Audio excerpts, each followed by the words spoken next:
Hey there, I'm Lee Ullman here with some big news from the National Young Farmers Coalition.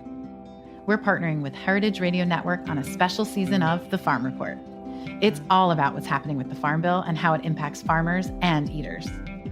I am growing diversified vegetables on land that's been in our family for 150 years. And so with the pandemic, gentrification, property values going up, we had to sell the land and we lost it. Join us as we uncover the untold stories behind this massive piece of legislation that shapes how we grow our food, what we eat, and so much more. The problems we have had, those are things that come from earlier Farm Bill and USDA policy, right? Like Earl Butts, get big or get out. You know, it's my responsibility to know not only what I'm eating, but then like how that all came to be. And realize like, wow, like this piece of legislation, all this money, like it's technically something that I support as a taxpayer. While Congress debates the next Farm Bill, this is not just an invitation to listen. It's a call to action. Be part of the conversation. Subscribe to the Farm Report on Heritage Radio Network, wherever you listen to podcasts. You're listening to Item 13, an African food podcast, and I'm your host, Yorm Tego. Every other week, we'll delve into the world of African food, including chefs, curators, and bloggers. Here's the show. So welcome to the show, Lilian. Thank you. You're my first, so I just moved to Seattle like 2 weeks ago, and you're my first official interview in Seattle. Lucky me. In person, so that's great. So thank you for joining us. I'm really excited about this particular conversation because one of the reasons it took me so long, so my husband lives in Seattle and it took me a long time to make the decision to move here because I was nervous about not finding like Africa. I know but it's a big reason, not finding African food options. And so I remember when he met you about a year ago, like he said, oh, there's an African food. Now you have no excuse. Nigerian food here. I was like, okay. So, I mean, I will delve into into Seattle as a place for discovering African food, or even West African food specifically. But let's start by first talking about you. Who's Lilian? Tell us about where you grew up and all that good stuff. Okay. How did you end up here today? First of all, welcome to Seattle. Thank you. I think you love it here. I mean, today it's a beautiful day. I mean, people can see, but we're sitting like right by the water in an area of Seattle called South Lake Union. Yeah. There's expensive boats on water. Enjoy it. It gets depressing really quickly. Yeah, so it's a really nice day in Seattle. It is. Well, Lilian, so I am Nigerian, of course, from the Benue state in Nigeria. Okay. Yeah. And I speak Idoma language, which is a tribe in Benue State. Okay. Yeah, so I grew up in my village, so to speak. Yeah, not Lagos, not Abuja, none of the glamorous areas. Yeah, I grew up in a place called Opoga. Okay. Yes, and because it's my grandma lives in a place called Idobe. Okay. Which is actually where I spent most of my time growing up as a child, because my mom was a working mom, and I had to live with my grandma. Oh, interesting. Like, what did she do? She was a petty trader. Oh, okay. Yeah. So she was very busy. She was a busy person. Yeah, she always she loves to work with her hands. She's dead now, of course, and I really, really miss her. Oh. Yeah, but she did something. I don't know if you know. Do you know locust bean? Yeah. Okay. We call it dawa dawa. Dawa bean. Yes. Yeah. So in Idoma we call it okwehe. Okay. Yeah, that was her trade. Oh, yeah, interesting. She used to make that from scratch, and I would help her. It was a laborious process, trust me. But and then she would sell it in the market that was just about just a minute away from her house. And I used to go help her sell in the market. Yeah. So you started the food business trade super early. In fact, it's not. I paid really close attention to her growing up because she's like the best cook ever. She could use 2 ingredients to make something really, really nice. Yeah. So, and my mom, she was a nurse. She's retired now. Okay. Yeah. So she spent a lot of time working. Yeah. And backstory. So she got my parents. I'm from a divorced home. Yeah. So my parents got divorced when I was 3 months old. Yeah. Yeah. 3 months. Yeah. Oh, wow. So we all grew up with my Yeah. mom. Yeah. And so my grandma would take care of us when she was working. Yeah. So that was fun. And then how did you end up from the village? So I'm sure you ended up in a big city in Nigeria before. I did. Yeah. So I was born in the village, of course, but my mom moved from the village when she got transferred to the city. Yeah, in Otukpo. Okay. And so we went to the primary school there. And then she got moved transferred to Boko, which is another city in Benue State. And again, we went to school there. Yeah. And then she got transferred back to the village again. And the one thing my mom always did, Nigerian parents with school, they have this whole attachment to, you have to be academically excellent, So she spent a lot of resources getting us into the best schools. Yeah, it was her thing, and she would supervise us each step of the way, So it was really fun growing up. But again, You're good. Go ahead. Again, when my mom got transferred back to the village, I had to go back to school in the university in Benue State. Okay. Yeah, which is where I started my whole adulthood. Okay. Of course. Yeah. What did you study in university? Communications, Okay. mass communications. How did you pick some? I always ask this question. How did you pick communications? Oh boy. Okay. Yeah, because like even you just said like how Nigerian and it's across the board African parents. I feel like I can generally say this African parents, like you're gonna be a doctor, all of that stuff, right? And so there are specific, you do science or whatever. So I'm always interested when people do something that's different. Yeah. My mom really wanted me to be a doctor. She's a nurse, she really wanted that. But seriously, between you and me, mathematics, not my thing.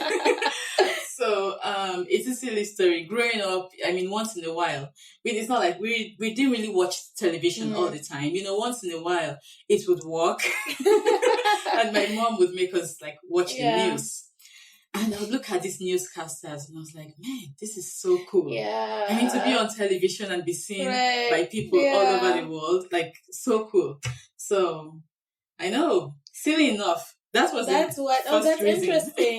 I think I always thought I wanted to be like Christian Amanpour on CNN. But I never even thought, communicate. Anyway. Oh, good. Okay. Yeah. So you did communications and then came out of school so you worked in media, I guess? Yeah, I did communications, went for my youth service, the 1 year youth service in Nigeria. Then I came back and went right away for my master's. Oh, yeah, okay. In communications again. Okay. See how serious I was about communications. Yes, and I majored in public relations and advertising. Oh, interesting. Yeah. Then I went. My sister was living in Abuja then, so I went. Moved to the big city. I moved to the big city because the dream.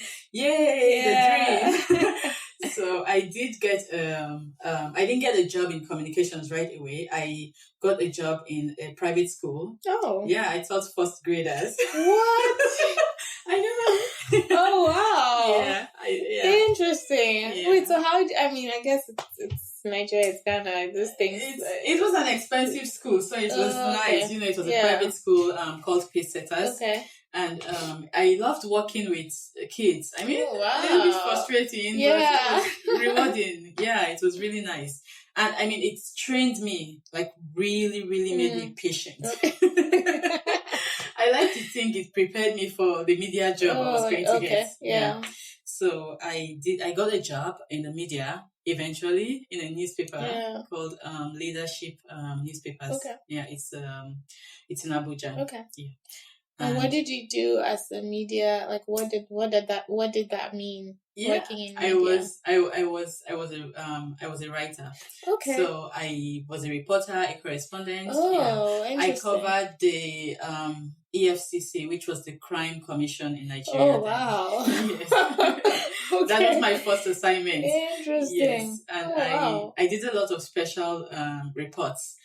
Funny enough, it was at that point I realized that the stuff I wanted to do in communications had nothing to do with television. Oh, interesting. Yeah, because okay. I was more of, the behind the scene writer, photographer. Interesting. Yeah, and I just, I really was, at that point, I was no longer interested in television. Okay. Yes, so I did that. And then I got, 3 months, I got awarded Reporter of the Month. Oh, wow. Yeah, for some pieces I did. And I got promoted, and then promoted, and promoted. And so then you stayed in that for... I stayed in that for, I was there for 5 years. Okay. Yeah. And then overall, you were in media for... Totally 5 years. Okay. Yeah. And actually less than 5 years, but I left there as when I was managing editor of the digital platform. Cool. Yes. So then how do you go from there to Seattle? Oh yeah, good question. It's the guys, they always do it. Yeah, so I met my fiancé then, who was here. He's not from Seattle, but he's lived here for over 25 years. Oh, interesting. Yeah, so he was in Abuja? I was in Abuja. But he was here? He was here. We met online. Oh, wow. I know, that's a story for another day. Wow, okay. Yeah, but we met on Catholic March. Okay. Yeah. So we got talking, and I had to attend a conference in the UK, in London, at that time. So I went to London for the conference, and he was like, "You should fly down and we should meet." Oh. So I said, "Okay," because I'm crazy like that, right? Wow, that is a story. So I came into Seattle and, met his family, his friends. Oh my everybody. Goodness. At this point, how long, I feel like we're coming into a dating show here, but how long had you been dating or talking by the time you first met him in person? Before I met him, it was probably 4 or 5 months. Okay. Yeah.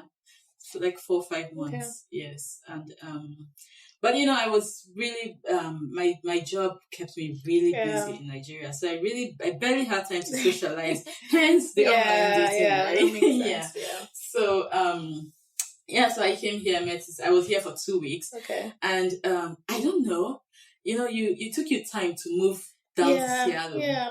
I think I agreed to marry him because I came in September. The weather was nice.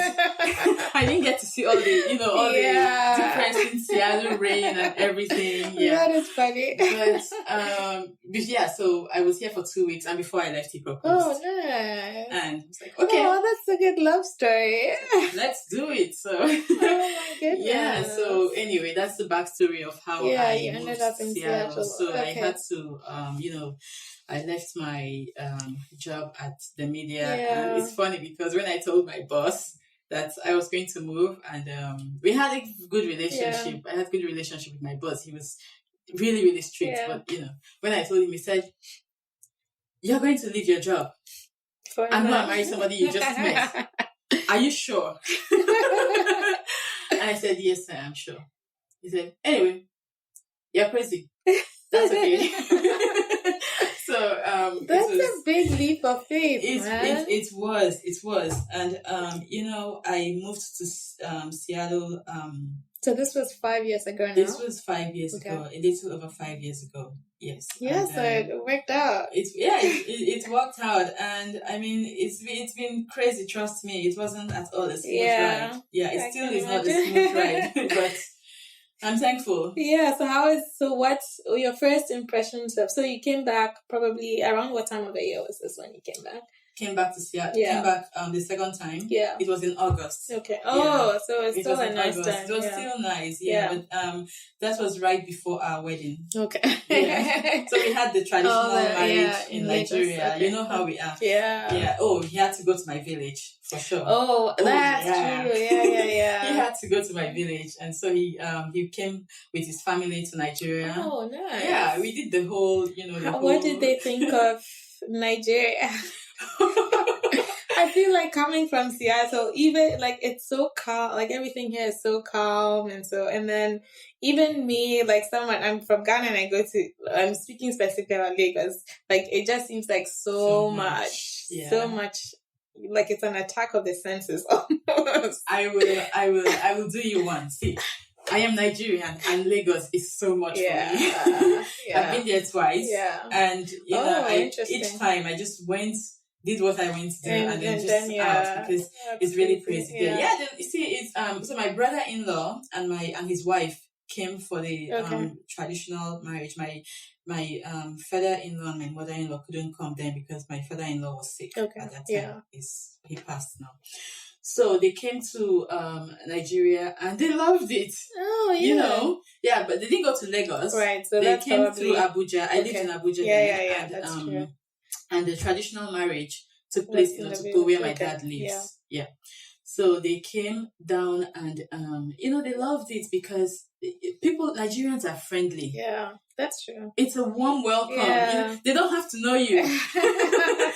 They don't have to know you. Yeah. They say hello to everybody. Nice. Especially if you're a foreigner. That you cannot take away. Yeah. The spirit of hospitality. Yeah, that's true. So they loved the attention and they loved the food. Yeah. They stayed for less than a week. Okay. But it was a fun stay for them. Okay. Yeah, but it was hot. It was the one thing.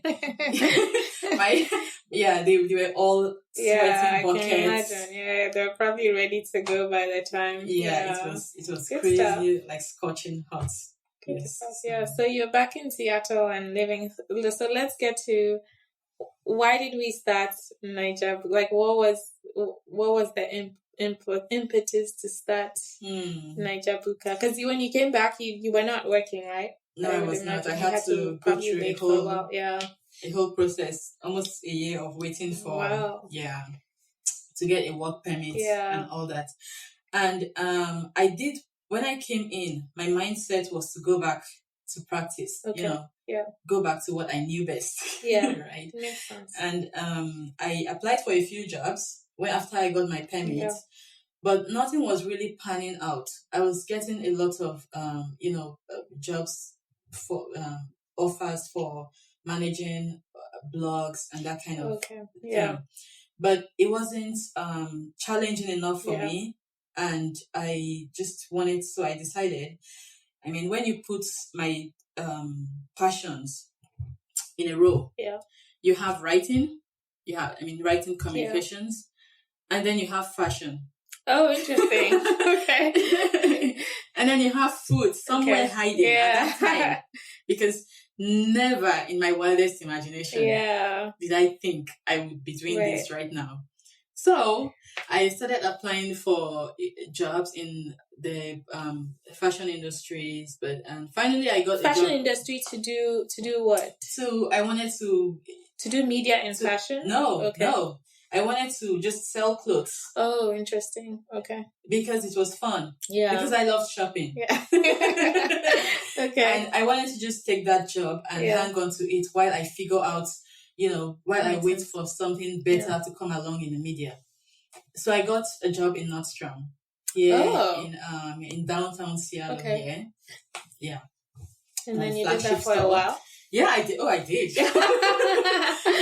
I showed up to this job and I was really nervous. Trust me, I was really, really nervous about doing this job because for the 1 year I had spent in Seattle, I had to repeat myself 100 times to people. It's like, okay, say water. And we Nigerians are like, I want water.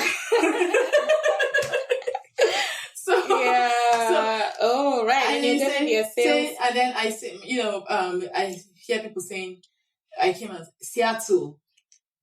And I will ask my husband, pronounce this word, and he'll say Seattle. It was a whole learning curve. My goodness. We come from British English, right? Yeah. So it was like unlearning British English to relearn American English. Yeah.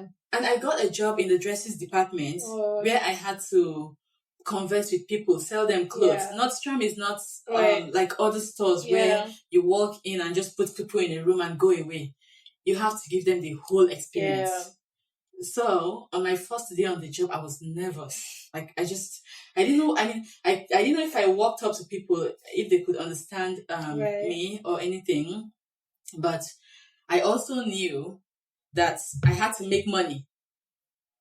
Yeah. So that's so I walked up to my first customer, and I said hello to her, and I tried to speak slowly. Yeah. So it's something I have learned that when coming from that part of the world, the best way to integrate is just speak slowly and let people pick it out. So I said hello, and I offered to help her, and she said sure.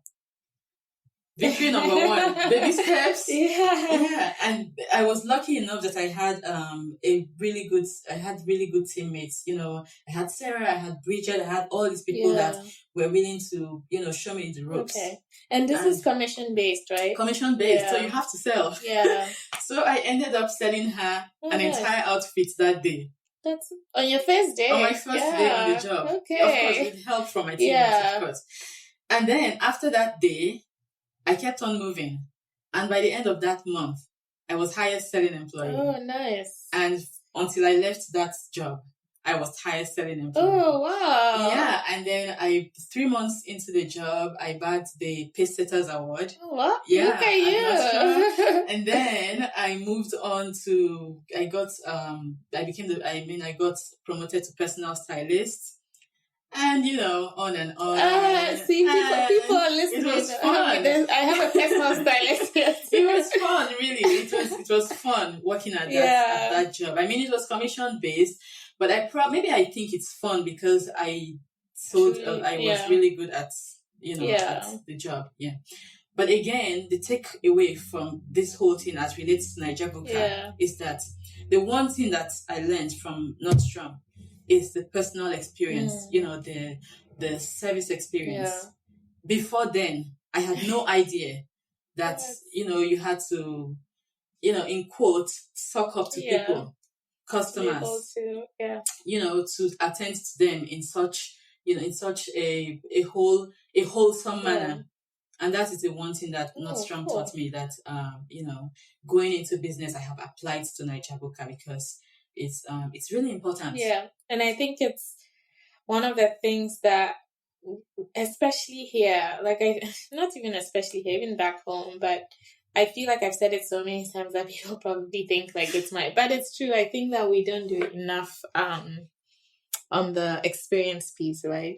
There are people that are trying to do better on even just the service component, but thinking about the end-to-end experience is not something talking about African businesses, right? Our businesses, right? I mean, it could be food, but it could also just across the board. I totally agree with you. And when my first point, when I wanted to start Naija Buka, the first thing I decided was, this is not going to be business as usual. Yeah. It's not going to be the African style of doing business. And I don't mean that in a disrespectful way. I mean to anybody listening to me. I am African, I am Nigerian, proudly, and I say it everywhere. But seriously, when it comes to service experience, to customer service, just the general way of being, of treating people as they should be treated, we are not 100% there. We are barely there, actually. Yeah. So anyway, so Nordstrom, and then I got pregnant. With my first daughter, and again, it was cool. Everything was fine until the 8th month. I was working like a whole shift. Okay. Until when I was 8 months pregnant. Oh wow. Yeah, and it was an 8-hour shift on your feet. Oh my gosh. You took like a halftime break. Yeah. You take 1 hour break and come back and keep going. But because of at the point I was at my business, because I had so many clients that were coming back and asking for me, I had to go a lot of times. I had to go without that break. Interesting. Because I would be on my way to break and I would literally look up and it's like, thank God you are here. Okay, I need so dress for so thing. And then I'll have to go back.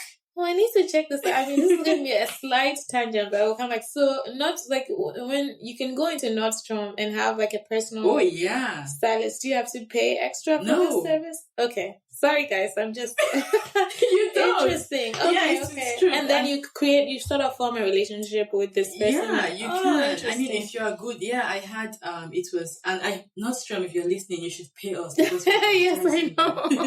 Yeah.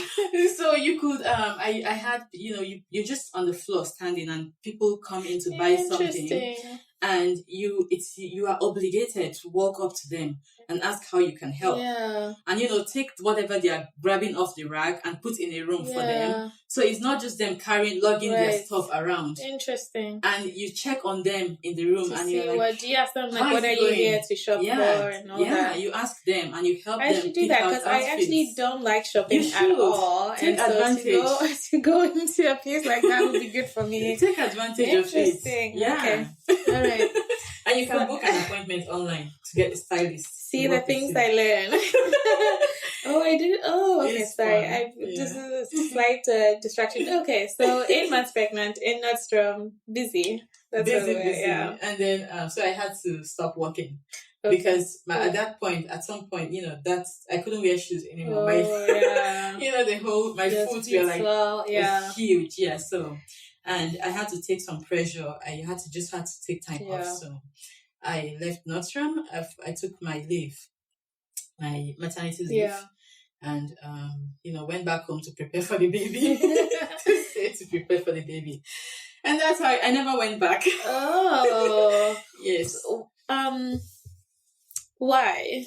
Okay, so to start, it's really expensive to get childcare. Oh, that's right. Okay, yeah, that's the big.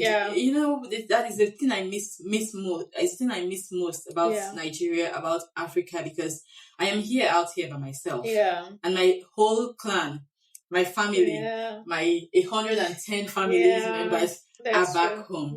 Yeah. So for instance, when my sister had her kids, my elder sister.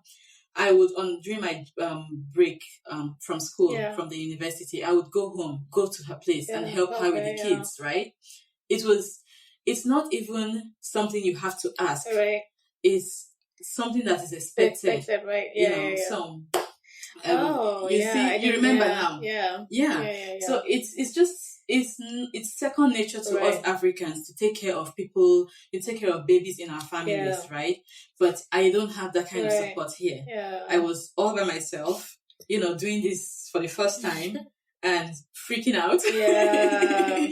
And being sleepless and everything. It was crazy because and at that point my mom couldn't visit because she wasn't feeling well. So it was basically me, my husband, and trying to navigate this whole thing. So when it was time for me to go back to work, I knew I couldn't because to start with, I didn't want to work to pay yourself. Yeah, it's that's what you would end up doing. Yeah. It just didn't make sense to me. Plus I was going to miss her so much. And the story of my life is a clear it's just a clear example of a metaphor of how life is so unpredictable.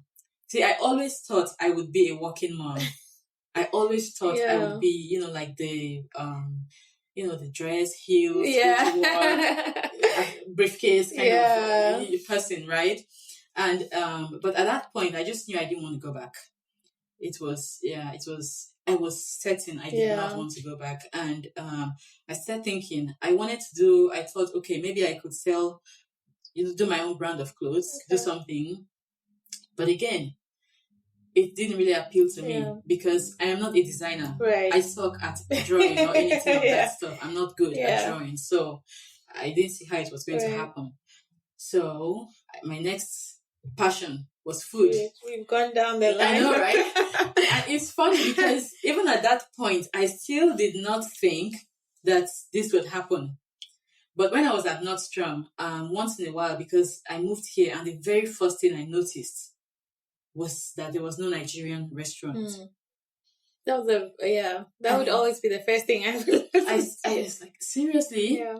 I was used to living in Abuja because I worked so hard. I was used to living, work, and going to, just on my way home, stopping to pick up something to eat on the way home.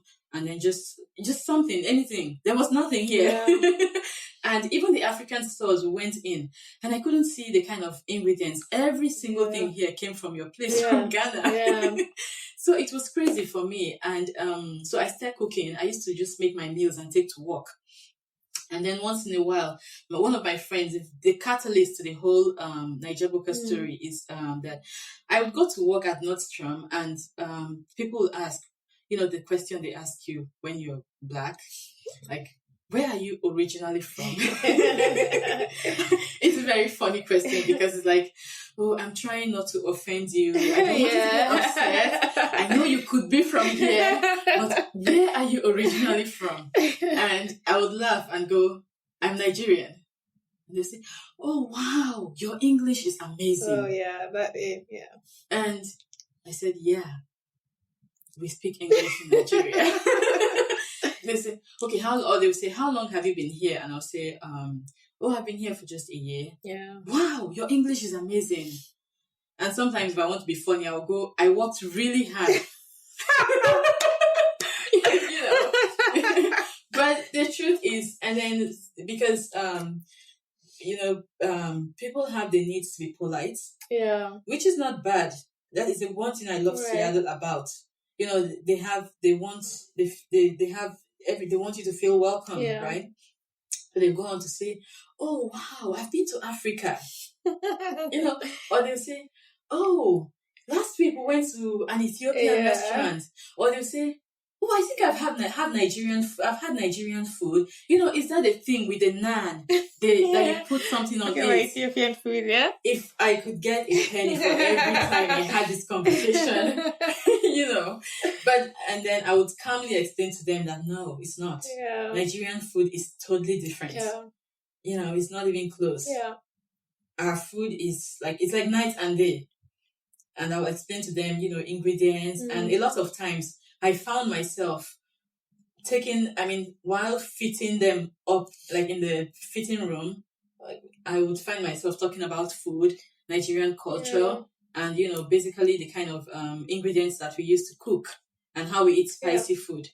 And then they get all excited. Oh, really? I would love to try that, But it still didn't click then that you should do something about it, right? I have to tell you this funny story. Yeah. I used to make my lunch and take to work, right, at Nordstrom. And we had an employee storage. It's a kitchen, not like a kitchen, but refrigeration and everything. Yeah. So sometimes I would just bring my food and put it in the fridge there, and because it's next to the lunchroom, and then go eat. But on this certain day, I was so busy that I didn't have time to eat. I actually closed that day. I wasn't supposed to close, but because I was so busy, I forgot I had to eat. Okay. So I went home, and the next day I told myself, I think you have lunch from yesterday in the fridge. So when it was lunchtime, I was so hungry. I went to the room, and I looked, and I couldn't find it. And I kept wondering, where is my lunch? To give you perspective, we like to tie stuff in nylon, we like to tie stuff in, So I had packed it in a Tupperware, and I tied it up and put it in the fridge. So I turned around, I turned around because I wanted to look at the other fridge, and right there on the sink was my Tupperware open with 2 grains of rice. Oh my God. Really, really cleaned out. It was, I remember clearly I made jollof rice and goat meat. Oh my God. Oh my goodness. Yeah, it was all cleaned out. And I said, what? Oh wow. So someone I don't know if they had been watching me eat my delicious jollof rice and goat meat or anything. I don't know what happened, but somebody ate my food. And it's not like they tried it and went, oh, I don't care for this. They finished it, they finished it and just left it there for me. And I was supposed to be really angry. But in my head, I was like, I'm a great cook.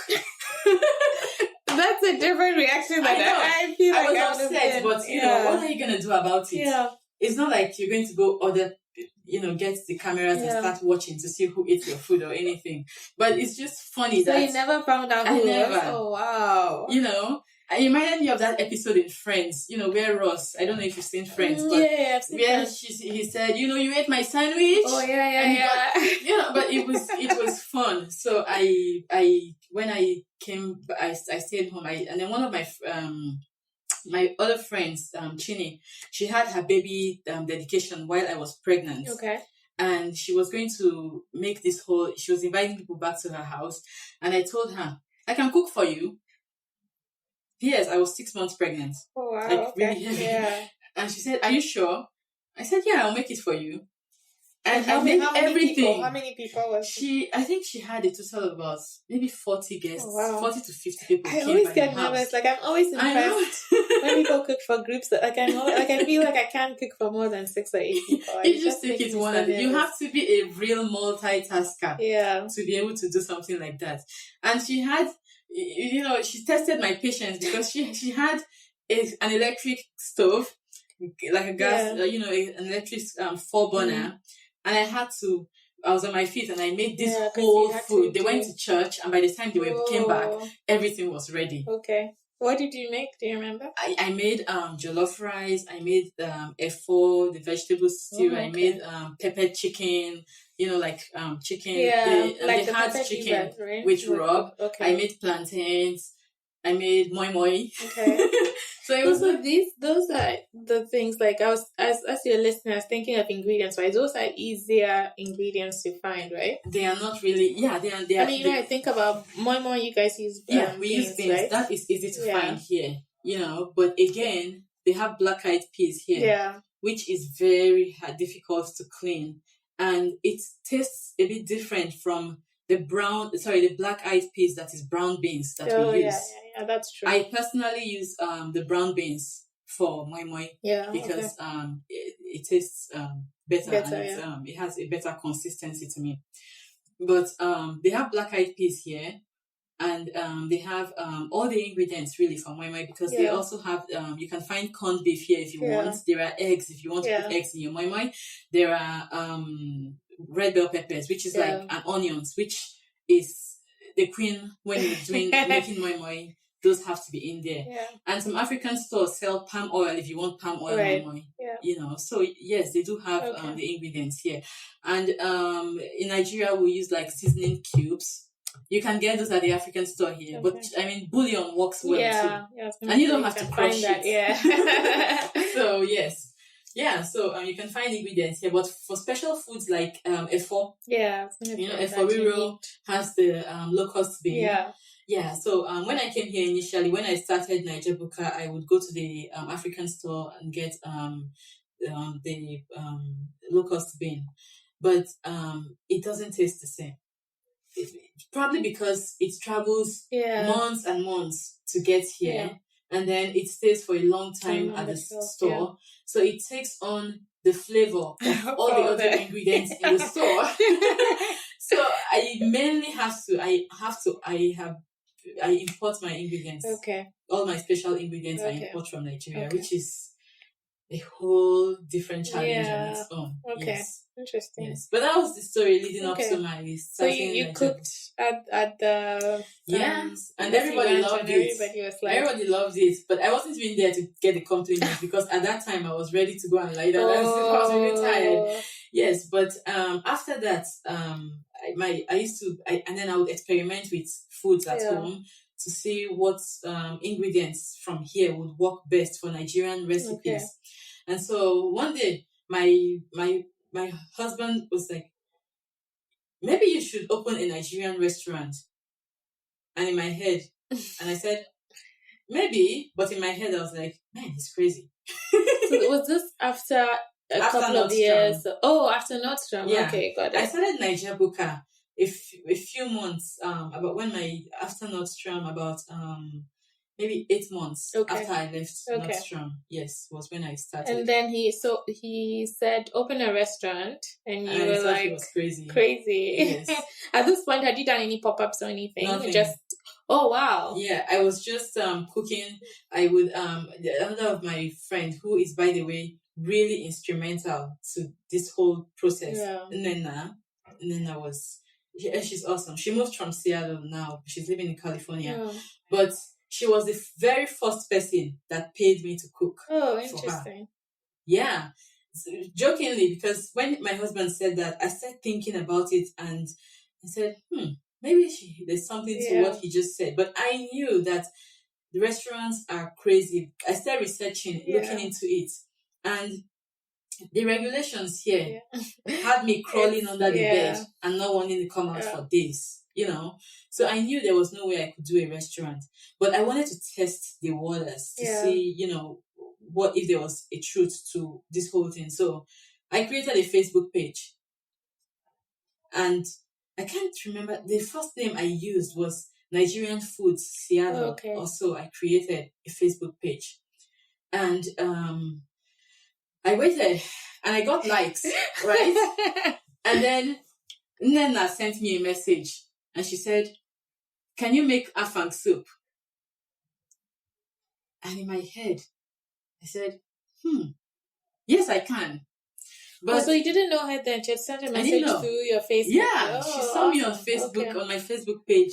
I think it was 2 days after I created a Naija food or something page in Seattle in Facebook.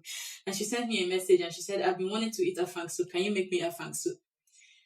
And I thought in my head, I had not made afang soup since I came because in Nigeria you buy the fresh okazi leaves. Here you have to use the dried ones at the African store. And I didn't know the dynamics. I didn't know what to do. But here is the thing. When I lived with my sister, which was the upside to the whole living with your sister thing, she is an awesome cook. On the very first month of first Saturday of every month, which is when, they get paid in Nigeria, she would drag me through the markets, buying ingredients. We'll go to Guagua Market, we'll go to Dutse, all these places. And I'll ask her, I said, why don't you just buy this stuff in one market? She said, no, crayfish is cheap in this market. They have a better quality. Okazi is a better quality with this customer that I have at this other market. And in my head, I was like, man, African women have problems. Then you come back from the market, and we had to cook like 4 different soups on the same day. It was crazy. But the upside, I learned. Right? So when Nena said, can you make me this soup? I said yes. And I went to the African store and I got ingredients. And I made it for her. Like I soaked the okazi. I didn't even know the resources you could get from Google then. But in my head, I was thinking, well, I've seen dry abacha before. To use dry abacha, you have to soak it. So, of course, just soak the okazi and see how it works. So I soaked it and it came out fine, right?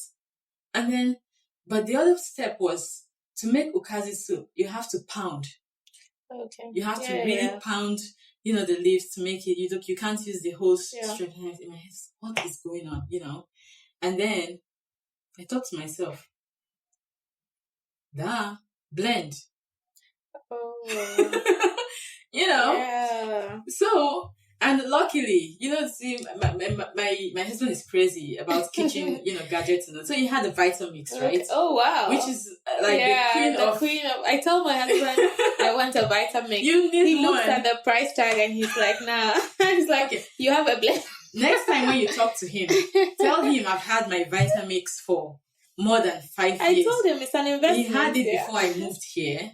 And can you imagine the amount of cooking I do? I cook out of a commercial kitchen, but I also cook a lot at home because I'm a foodie, right? I do a lot of experimenting at home. So I blended. But here's the mistake now. when I made it, because ukazi needs like tiny or no water. They didn't have water leaves here, which is what usually moisturizes the whole soup and everything. So I had to use spinach. So if you're listening out there, spinach. Yeah. Then, but when I blended the okazi and added it to the soup, I had okazi soup swimming in water. Oh. So I had to start all over again, and experiment. But long story short, I turned up with her soup on that Saturday for her. And I was like, fingers crossed, fingers crossed, fingers crossed. And the next thing I saw was her posting on Facebook. Oh, you didn't even ask her? She was, seriously. And so from there I got, like one other one, another one.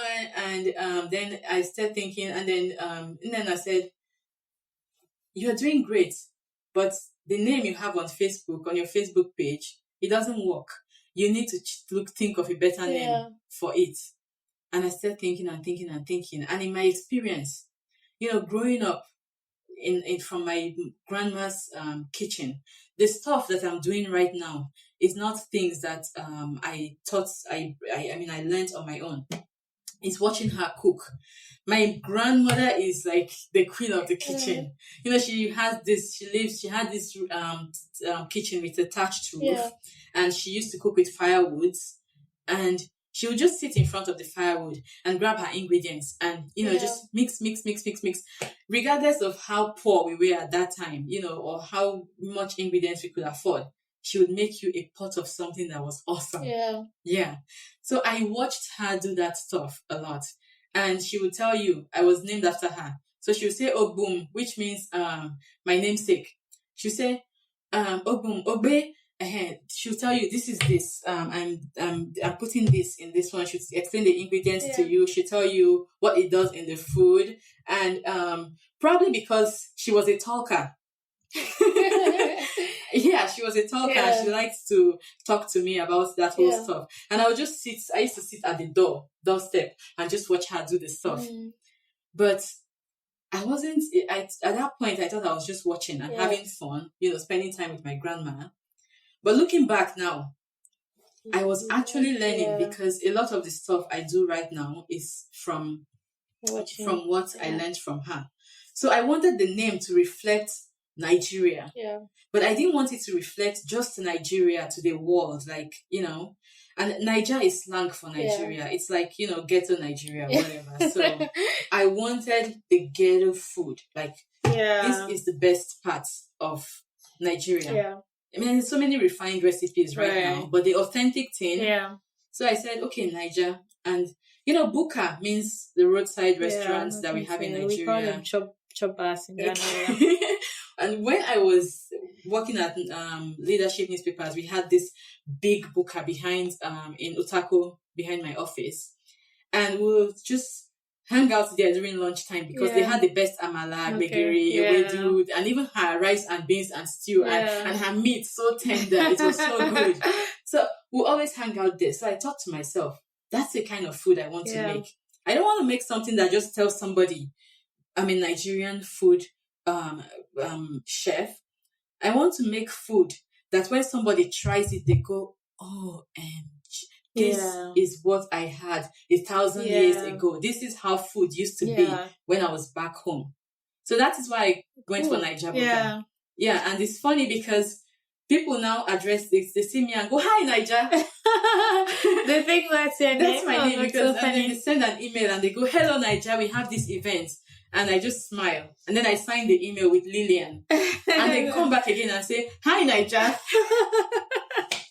You're listening to Item 13, an African food podcast. We'll be right back. It sounds like you do, I don't know if you would call it personal catering or share. So you cook and send to people for people's homes? Yes. And then what are the other components of Naija Buka? What are the other things you've added to the business since? So the business started out as as catering. Yeah. But I did the farmers market to start. Okay. Yes. So in the farmers market, you were cooking. I was cooking. Pans. You had pans. Yeah, I had pans. I had a 5 well steam table that I would have the food made in a commercial kitchen, and then I did the South Lake Union farmers market. Actually, was my first farmers market. Yeah, that was in 2016. Yeah, the summer of 2016 was when I did the South Lake Union farmers market. Maybe 2017. Okay, I'm mixing stuff up now. But my first day of the market, I announced it on Facebook. I created an event, and within seconds, I had people just tagging other people in it and saying Nigerian food in Seattle, blah, blah, blah, blah, blah, blah, blah. So I did that market. I also did the Lake City farmers market. So I've done the farmers market. I did Renton farmers market last summer. And then I do a lot of corporate catering. Okay. Yeah, I cater, I've catered, Microsoft. Interesting. Yeah. That's interesting. Do you cater for Nigerians at Microsoft, or are you catering for Microsoft? I have for both. Oh, yeah. Interesting. So I've catered for when they had like a Nigerian event or an African event generally, or they had an African event last year, and I did Nigerian jollof, and Tina, Gold Coast girl, yeah. She did Ghana. She did a Ghana jollof. Interesting. And I had told Peter, the guy that organized, I said, you need to tell us who won. You guys have to vote on this. But later on, he came back and said it was a draw. I don't think so. I think Nigerian jollof won, but whatever. I don't know. I was at Tina's event this past weekend. Tina is awesome. She's good. I was supposed to come, but that was it. I got a ticket and everything. Oh, yeah. No, it was good. It was a good number of people. Yes. Yeah. Okay, interesting. Yeah, so I did. I do that, and I've done for the Bill Gates Foundation. Okay. Yeah. Are you the only Nigerian? Yes. Food? No. I don't want to say that because I've heard people talk about other Nigerian caterers. Okay. I haven't met anybody else, and I don't know of any other online presence. Okay. That's the easiest way to know if So I don't know. I have also met somebody that said she does Nigerian food, but she was non-committal about it. Okay. So I don't know if she.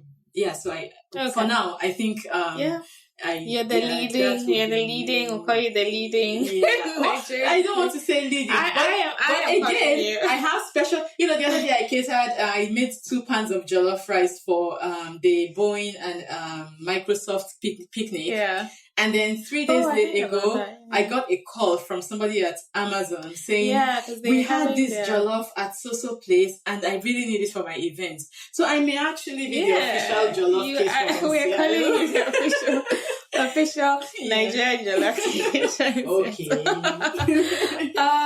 So you're obviously now doing a wide range and variety of things. So, and some for the Nigerian community, some not. So how are you using your food to educate people about the culture, or even Nigerian food? Because if you're serving at Microsoft for non-Nigerians, yes, like what is their experience? I don't know if you're there when you cater, but what is their experience with your food, and how are you sort of using that to tell the Nigerian story? Yeah, honestly, when I started this journey, first of all, I thought it was going to be, just a Nigerian thing. I thought it was just going to be me catering to the Nigerian community. Yeah. But the one thing I have learned over time is that my biggest customer fan base are actually Caucasians. Interesting. Yes. Yeah. So the other day I catered when I did the last one I did for Microsoft was there was no Nigerian there really. It was just Caucasians. Interesting. And I think a lot of it is from word of mouth. Yeah. Because every time I do an event, I come along with my cards and stuff, and then people pass those cards on. And the reaction I have gotten from non-Nigerians basically I have to say it's been 99% positive. Yeah. Because a lot of times what you need to do is get people to try the food. Yeah. And that's the hardest That's step, the hardest thing. I mean, when I did the farmers market, I had people that would come up and look and go, what kind of food is that? And I'll say, Nigerian food. They'll say, okay, thank you. Yeah. And they'll walk away. But I'll call them back and I'll explain to them, because it's one thing to say Nigerian food, and it's something else to tell them that, oh, it's Nigerian food, but it's actually ingredients that you are familiar with. It's just done in a more flavorful way, right? Yeah. So introducing my food to non-Nigerians, I use 3 keywords. It's savory. Yeah. It's flavorful. Yeah. It can be really spicy. Yeah. So that was my next question for you, actually, about, do you tone down the spice? And when we talk spice in African context, we mean heat. Yes. So do you tone down the spice level for a lot of times? I have to. Okay. I have to, because a lot of times I have to, because I ask them specifically. When you go to place an order on my website, if you're going through my website, I have 4 levels of heat. There's mild, there's medium spicy, there's spicy, and there's Naija spicy. I like that, because even my husband and I talk about this a lot. Even when you go to like other ethnic restaurants, whether it's Chinese or whatever, Indian, and you ask, and you even ask for the highest level of spice. There's at that highest level of spice, they're still catering for the non-tribe, the foreigners, exactly. The people, I hear you. Yeah, so a lot of times, especially when I'm catering, especially in corporate catering, unless I ask specifically, usually my question is, do you want any of these dishes spicy? Yeah. I don't like to ask, do you want it mild? Because when I do corporate catering, especially if it's not Nigerians, it's mostly mild. Yeah. They want mild. Yeah. And if they say, you can make the beef stew spicy, but the chicken stew mild, so people have options, then I do that. Okay. And then I ask you, what level of spice? Is it like Caucasian spicy or Nigerian spicy? Yeah. Because it's very, very different. Yeah. Yes. I mean, we eat and we drink water and we eat. We don't we're sweating. Like my husband, it's like you're sweating and all of that, but it's part of the experience of our food, right? And even when I cater to Nigerians or Africans with an African event, a lot of times I have had them say, make it mild, because some people, people that are born here, that grow up here, that even if they are Nigerians and Africans, they are not used to that level of heat. So sometimes I give them like a sauce on the side to put over. I mean, if you want it spicy, make it spicy. Yeah. Yes. Interesting. And then you talked about, even when you talked about, having your kids and all that, about being alone, like quite a bit. Yeah. And especially since we're calling you the leading Nigerian catering. Like, how this is tough. Like, we were talking earlier, like off air, about other people's stories, like Tokumbo, in London.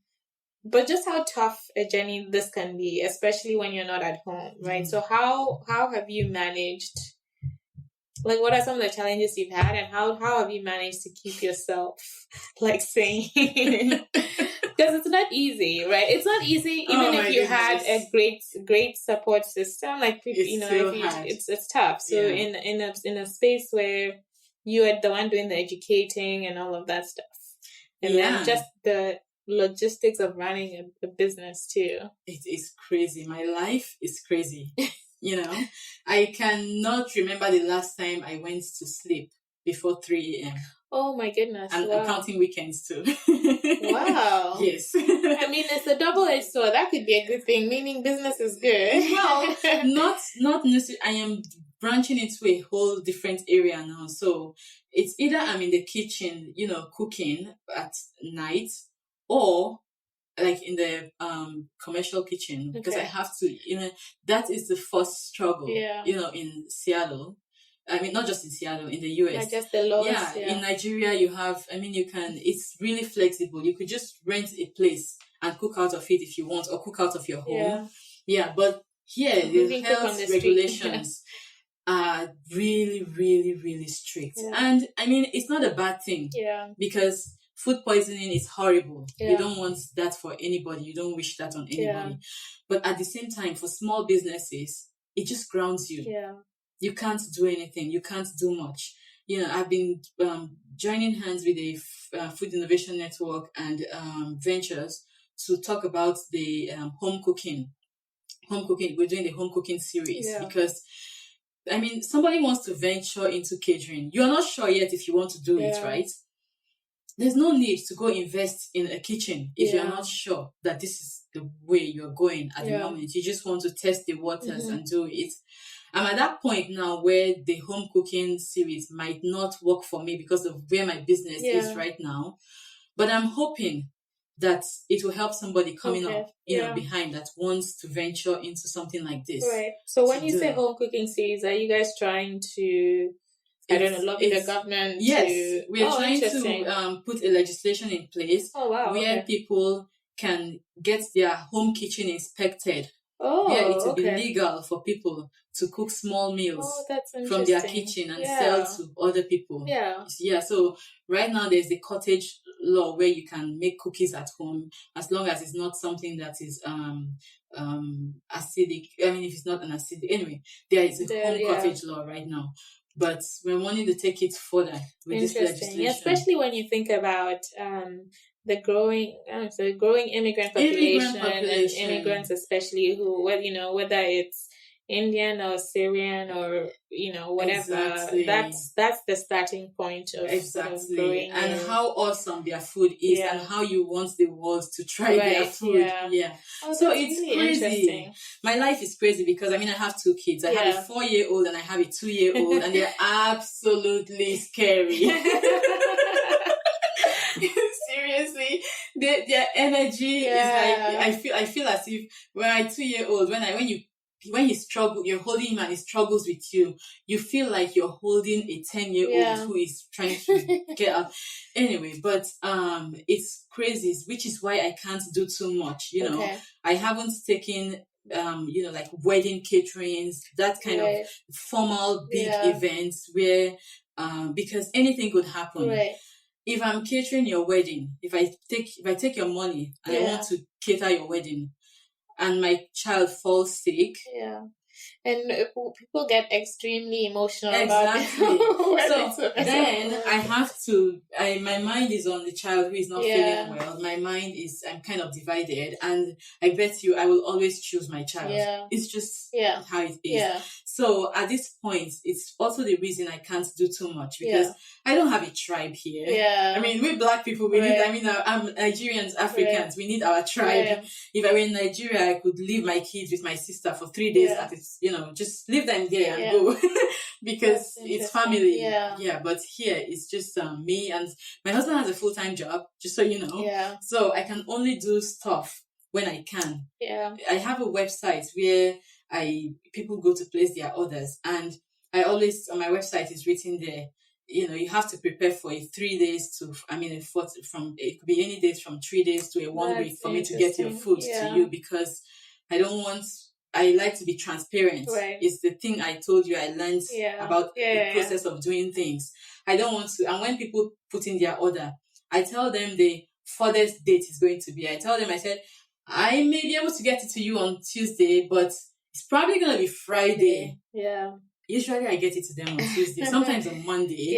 But you want to manage expectations. You don't want to disappoint people. Right. Because people love their Nigerian food. So the struggle, and it's like you don't have a social life really. Basically, I don't have any friends. Because it's all about the business. And the business. Because I'm by myself, I'm a one-man squad. So when I used to do the farmers market, I have this 5 well steam table, and if I go to the farmers market, and I used to drive my cargo van. Load the van, and then I have to offload, bring everything out and set up. And this is all just you. Just me. I used to have to grab that table by myself. Still it was awkward. I cannot count the number of times I've had like injuries from dragging that table around. But it's brutal to be serious. And it's basically a whole lot of challenges, not to talk about and people, and especially the shipping stuff from Nigeria. I was gonna ask about that too. It's horrible. I mean, because I don't know, Ghana is easy for some reason. I think it's the trade relations, because also because of the whole Nigerian reputation for scam. I mean, you can't blame these people, but at the same time, Nigeria is so much more than the way it's portrayed, right? So it's shipping from Nigeria. A lot of times, the shipping doubles the amount I spend on buying the ingredients.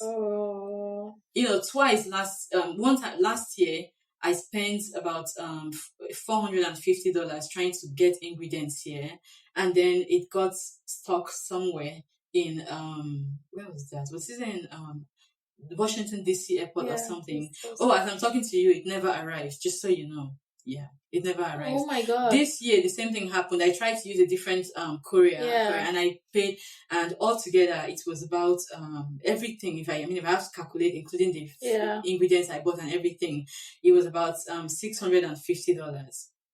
And as I talk to you, it never arrived. Oh my god! Yes. So it's the challenges, and you try to make food.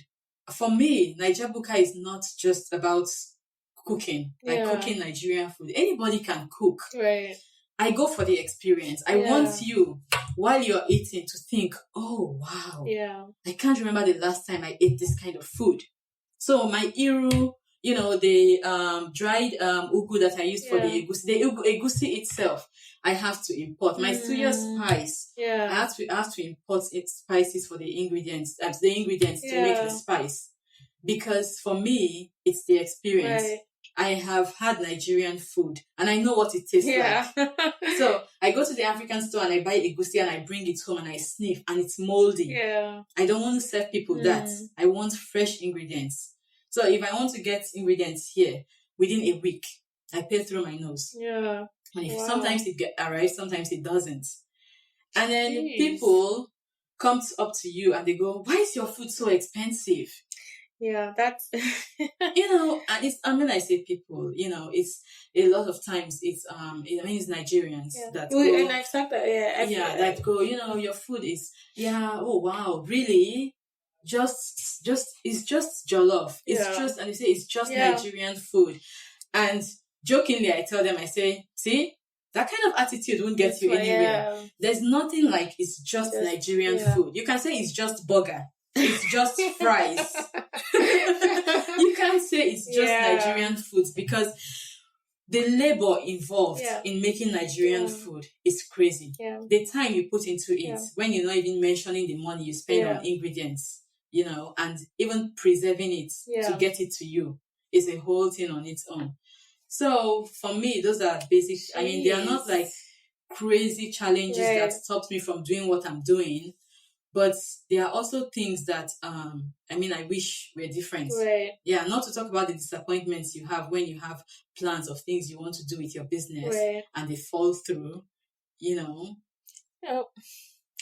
That's, wow. It's, Yeah, let's talk about the Food Innovation Network and how that fits into how you try to solve some of the challenges that you have. Let's explain to people what the Food Innovation Network is in Seattle. It's local to Seattle. So the Food Innovation Network, I call it FIN for short, which has been my family, away from my family, basically.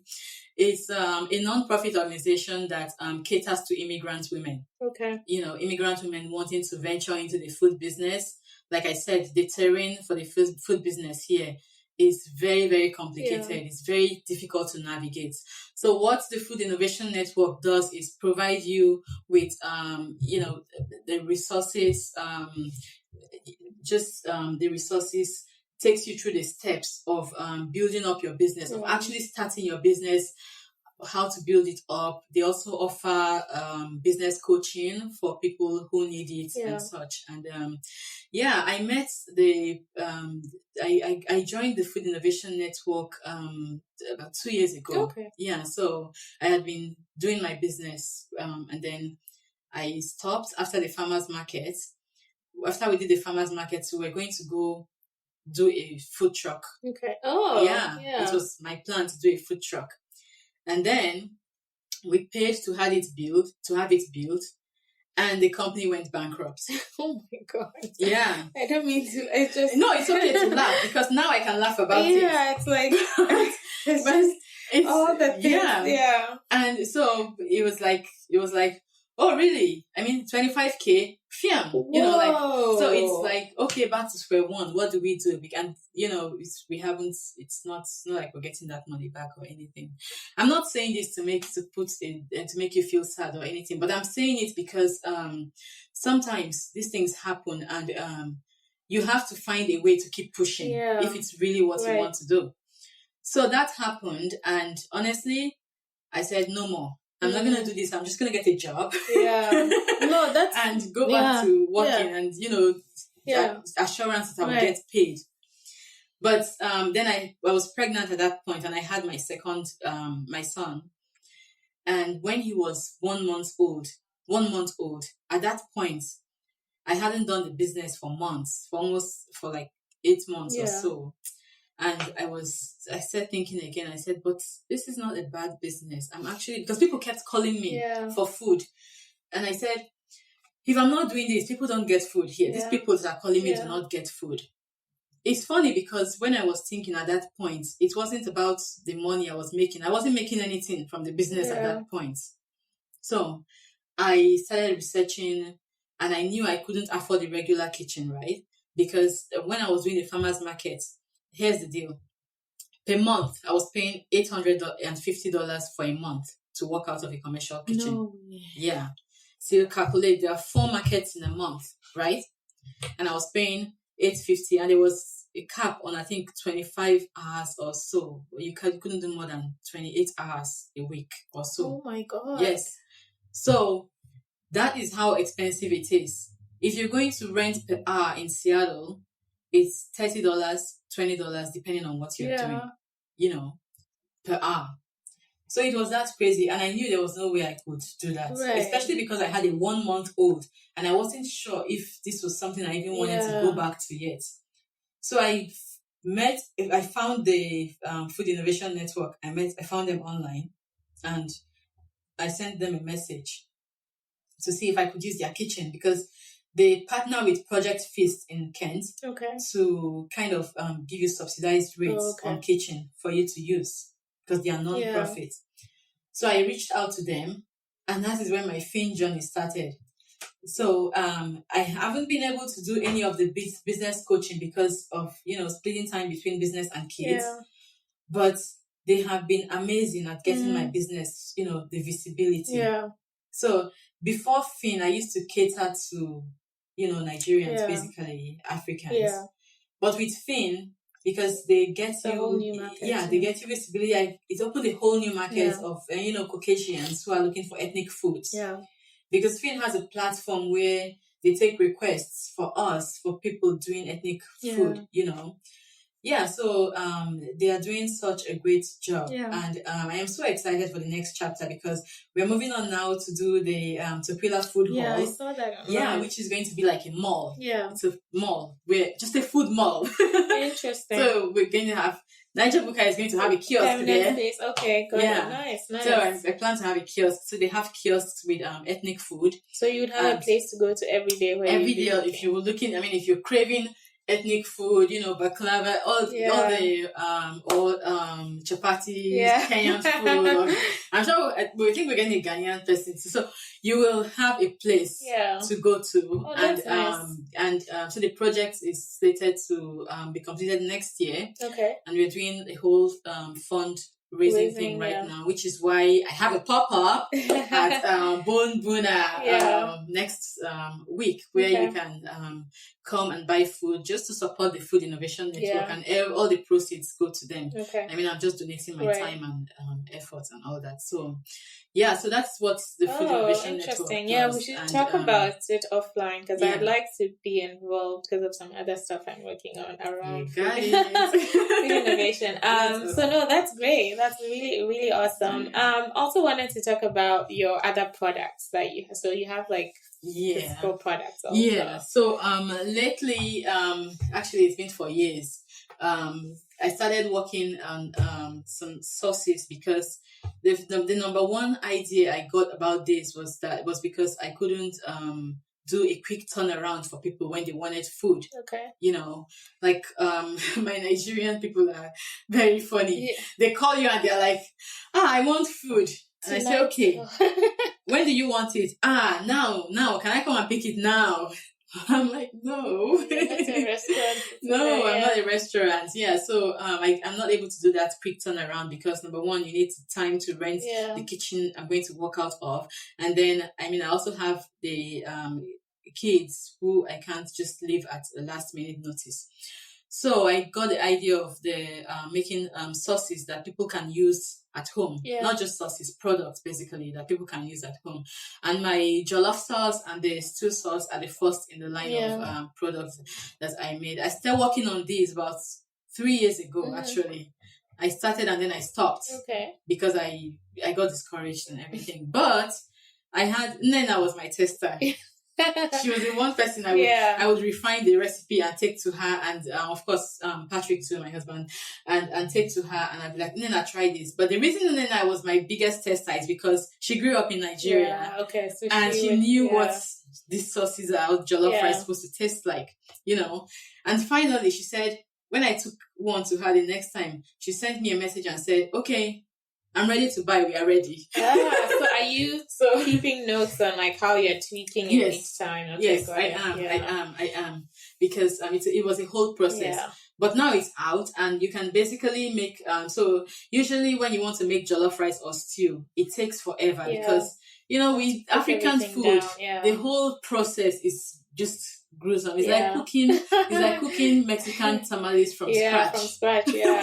So you have to cook down the stew, cook this and that and that. What this sauce has done is basically done all that homework for you. So you can use the jollof sauce to bake it. Exactly. So I mean, you put the rice. You can bake it in the oven. Rice in the oven in a pan, pour the sauce, 2 cups of water or 3 cups of water. I mean, don't listen to me. Follow the recipe on the recipe card. So you add that and you just bake in the oven, and voila, you have jollof sauce. I'm gonna do it tonight, jollof rice, and the biggest part of it is instant pot. You know, that's my instant pot sauce recipe. So it's easy. Just dump everything in the instant pot or your rice cooker, and walk away. Just set it, and you come back and you have awesome jollof rice. Oh my god, I'm gonna try tonight, and I'll try to video it. That is my way I'm headed now, you know, because I can't do a restaurant. It's not in the books for me. I mean, I've had people come and work. I had somebody who came up to me because I think she's planning to do something about a restaurant. Yeah. And she came up to me at one of my pop-ups and asked about if I'm going to do a restaurant and that, and I said, no, why do you ask? And she said nothing, you know. But I think she's a caterer, right? And I said, if you're thinking about a restaurant, you really should do it, because I am all for supporting people. I mean, there's so much market out there. It's a big market, right? Yeah. But it's not in the books for me right now because it's really, really expensive to start with, and I don't want to take a business loan, you know, to do a restaurant because I have 2 kids and something could go wrong. I won't. You know, so it might not make it. So I'm moving towards the packaged foods line now, so that people can have these. I want everybody to have access to Nigerian food. I want you to have it in your pantry, have it in your fridge, and eat it when you want it. Basically. Oh, good, good. Yeah. No, I'm excited to try it. So, I mean, people can see, obviously, but you bought me some stews and a whole kit, so I'm going to check it out. And I really like the idea of this meal kit, actually. It's easy. Good stuff. And then the last thing I wanted to touch on was the new series that you said you were going to be working on, Nigerian food traditions. Nigerian food traditions. Okay. So, about that, I don't know. Do you guys have Sunday rice where you come from? Is that a term you use at all? Sunday rice? I don't think so. Nobody should come after me. I don't think so. Okay. So I think the Sunday rice the Nigerian food traditions is, there are a lot of bad things I said about Nigeria. There's so many things happening. And yes, I mean, we earn all that bad publicity. It's not like there are no bad things happening elsewhere, but I can understand why Nigeria will be always on the news about all the horrible stuff happening. I get that. But the one thing that has been constant to Nigerians is food. We love food. Yeah. You can't take that from us, right? So, growing up, I lived a lot with my grandma, and for me and her, it was about food, right? Just, she loved cooking. She loved feeding people. We had, mentally challenged people that, they used to hang around the marketplace because her house was so close to the market. And it was very normal at lunchtime to see them making their way towards my grandma's house because she would always have food ready for them. She always had kunu. Kunu is like a Nigerian drink that she would offer to you. Even if it was the last thing she had in her house, she would give it to you. And then my mom was working. So even when we moved from Opoga and we moved to Otukpo to Boko, the one thing she used to do on weekends that I remember clearly, she was very busy. She was very busy. Yeah. She was a nurse, right? Was that she would make stew on weekends. Oh, so that she could use through the week. Yeah. She would make stew. She would go, we had, the grinding, the meal. You go grind it, she would make the stew. And on Sundays, lunch was rice and stew. I mean, we used to, food was a very special thing. And she would insist, during every mealtime, you had to sit down and eat. And you had to talk about your week. Yeah. She will go from anything from how are you feeling about the new week to your test results. It could escalate quickly to you crying or something because she could go from there to tell you to spell rice or whatever you were eating. She was like that. But it was the one time when we actually had her, sitting down with us, concentrating on us and, just basically enjoying the meal.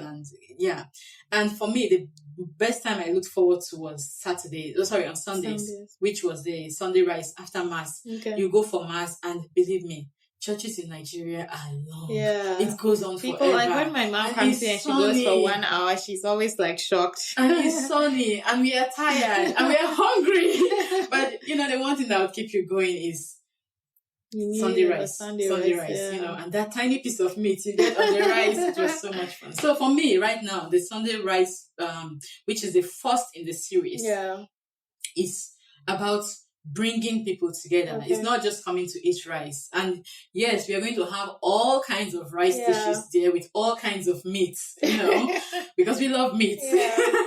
But it's about sharing the tradition. Yeah. It's going to be a great one at doing it at Carnation Farms, and because it's a really traditional venue for me. Quiet, natural landscape. The landscape is beautiful. It's a farm, basically. It is the kind of place I grew up. It is the kind of place a lot of us grew up, even though we are here right now.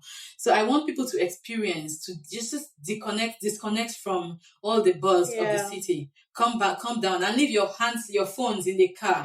Just come and eat. Oh, nice. When is this going to be? It's going to be on the 22nd at Carnation Farms. Okay. Yeah, so I will have I have tickets on my website and everything, and on Eventbrite. So I plan to do some more series. Okay. Just featuring different sorts of Nigerian food traditions. What we like to eat, how we like to eat it.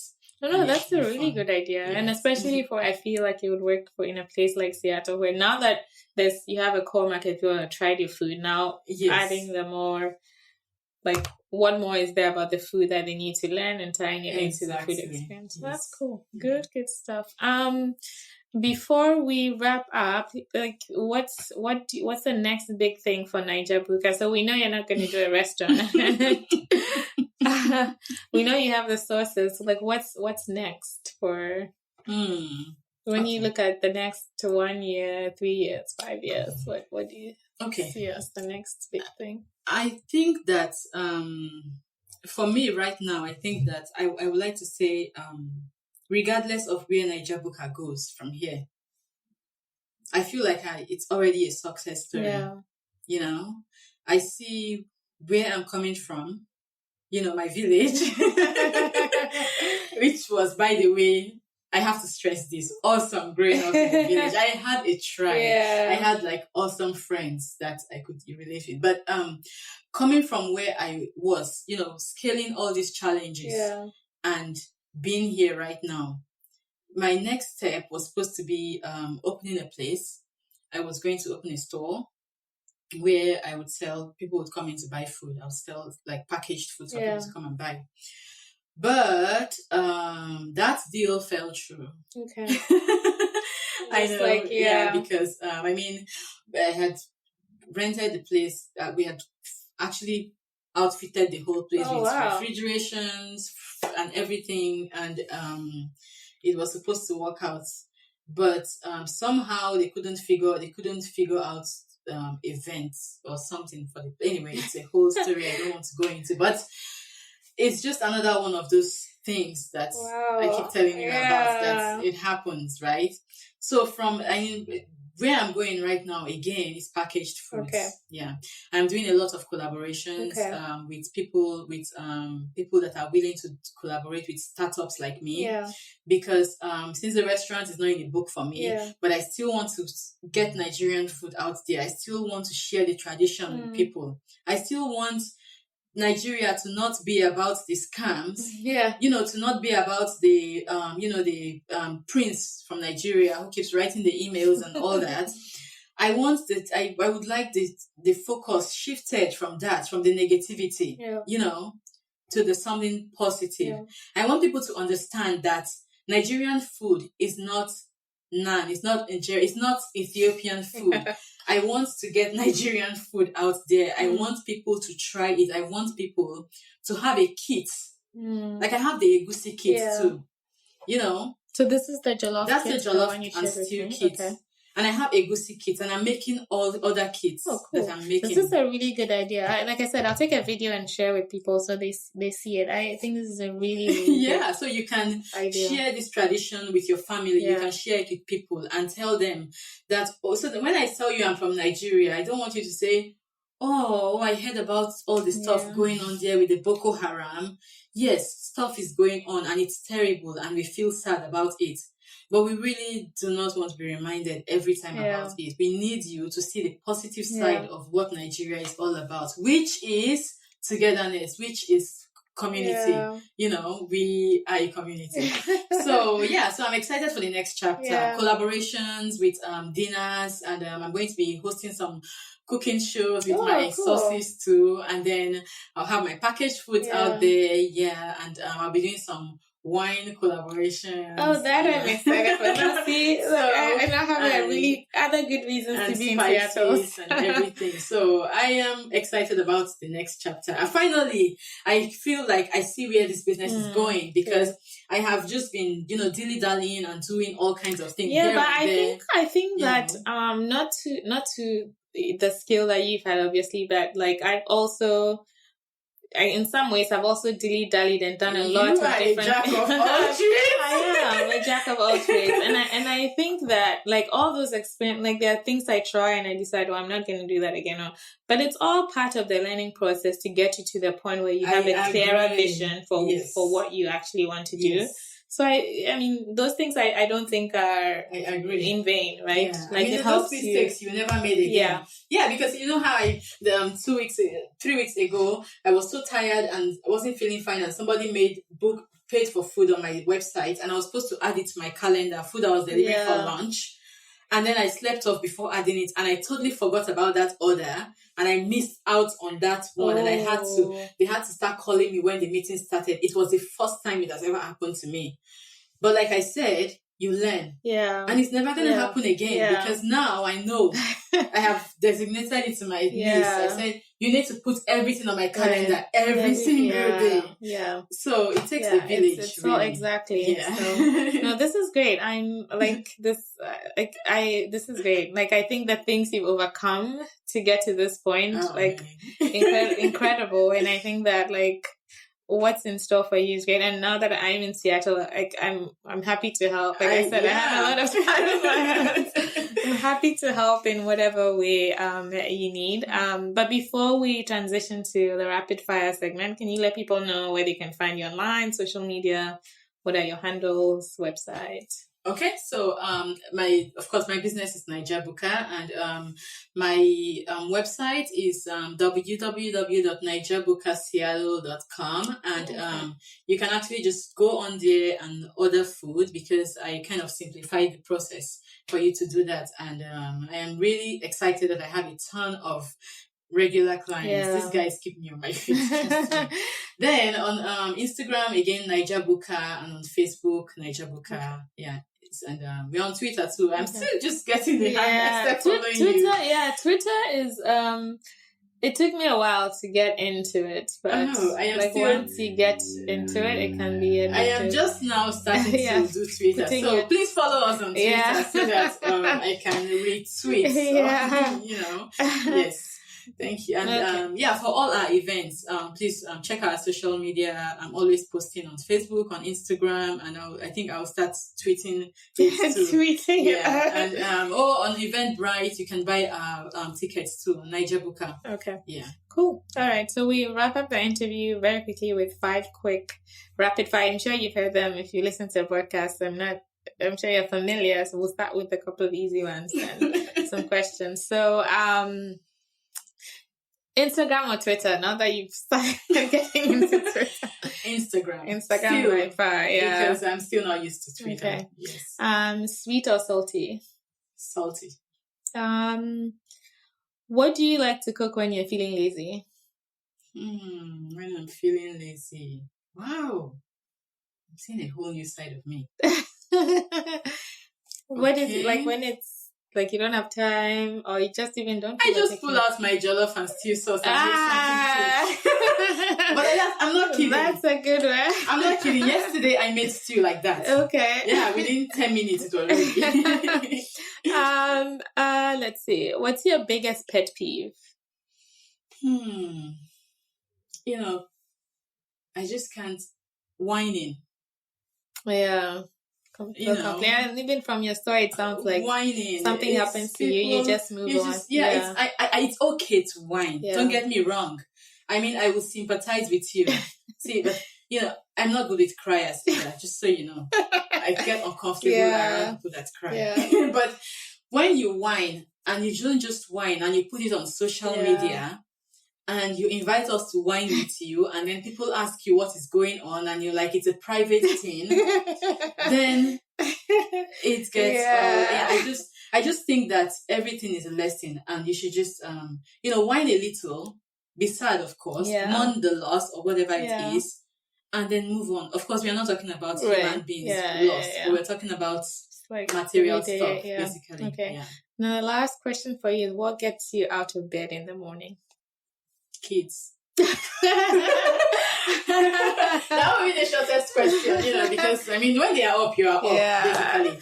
But what gets me out of bed in the morning is just the motivation just to be better, because looking back, again, I can't stress this enough. So looking back at where I'm coming from and seeing all the hard work that has led to this point, and seeing all the support that I have. So I would like to say that basically it's my clients, my regular clients, the people that believe in me, people that have me on their speed dial. I don't take them lightly. They are the ones that get me out of bed to do better, because they are always there, sharing my information with other people, boosting my business and saying, hey, you can do it. Go, go, go. Oh, you want to pick up that boat? Pick it up. Yeah. So, and my biggest cheerleader is my husband, of course. Good stuff. Good. Thank you so much. It was a pleasure to speak to you. It was great. I'm glad we got to do this in person. Thank you so yeah, much. And I hope people find Naija Buka online. This is great. Like, I'm new to Seattle, so I'm glad I have a Nigerian food connection. Let's do it. All right. Thank you. Thank you so much. Thank you for listening to Item 13, an African food podcast. If you like the show, please subscribe, rate, and review us on your favorite podcast app. To keep up to date, follow us on Instagram, Facebook, and Twitter at Item 13 Podcast. Thank you.